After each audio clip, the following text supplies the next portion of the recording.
No. That was just right over your foot. Go. Many wars have raged on inside a person's head and in real life.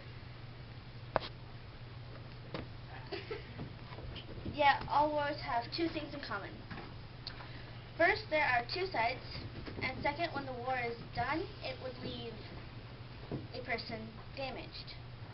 There could be scars, destruction of mentality, and the destruction of the heart. In every single war, people have died, and family members are struck with grief, or soldiers returned back as people who have seen too much.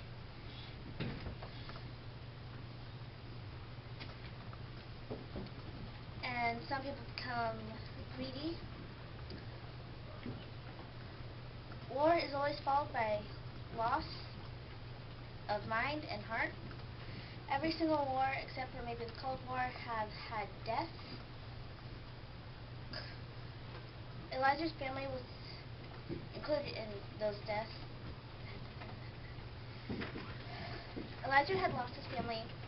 His mother and little sister had been taken away from him first.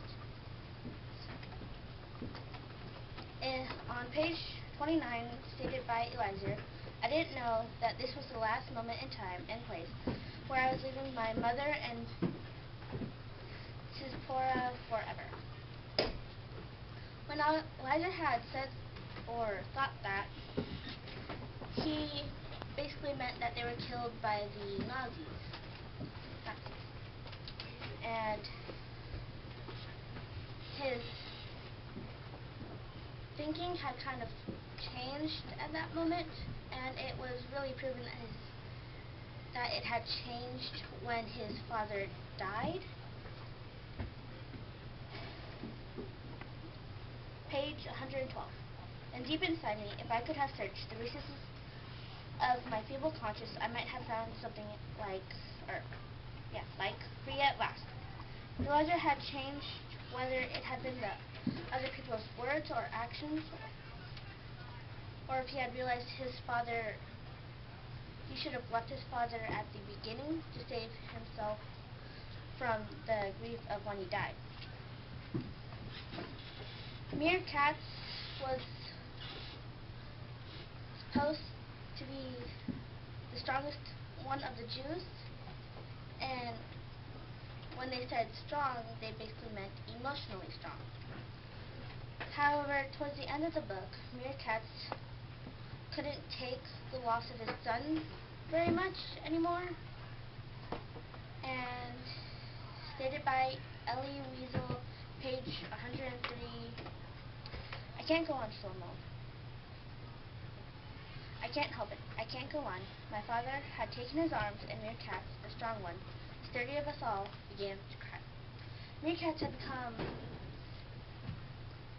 broken, but when his son was taken away from him, he had cracked, and as time went on, the pressure of his son being taken away from him was a bit too much, so he basically turned into a broken window.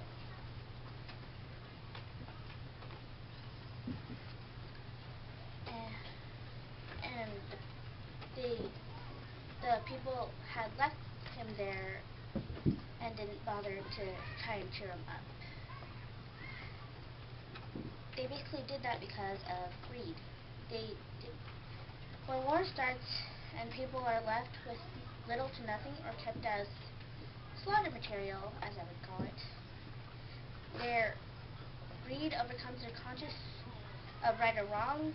Page 101 and 102. His son searched him, took the crust of bread, and began to devour it. He didn't get far. 2 men had been watching him. They jumped him. Others joined in. When they withdrew, there were 2 dead bodies in front of me, the father and the son. The men who had joined in didn't care if they killed them. All they wanted was the piece of bread that the son had taken from the father. Elijah, at the end of the book, almost fell to greed, as stated by Elijah, page 111. too late to save an old father. He could have 2 rations of bread, 2 rations of food. Eliezer was considering the fact that his father was dying and he could take his rations of food. So, during war, people become a bit greedy, or a lot greedy. When war and death happens, the people who were and weren't in the war are damaged in their mentality and heart. When Eliezer's family dies, Eliezer's heart had become broken. Also, when war appears, some of the most strongest people become lost and broken. When people are overcome with greed, they think of nobody but themselves. When people think of war, what do they think of?